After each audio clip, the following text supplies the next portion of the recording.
anshaxa 8 waa waalidkan baari u ahay.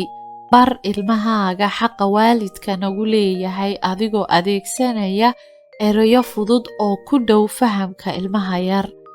Tusaale ahaan, waxaan ku bilaabi kartaa aqrinta aayadda Quraanka ku jirta ee sharafta leh.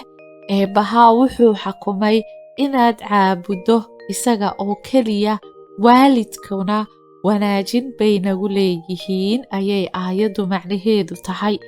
Kadib waxaan bilaabi karnaa inaan u sharaxno aayadda si degan oo fahanka ilmaha yar gaarsiisan. Ogow waxa tahay macalinka koowaad ee ilmahaagu leeyahay. Iftiimi mustaqbalka ilmahaaga.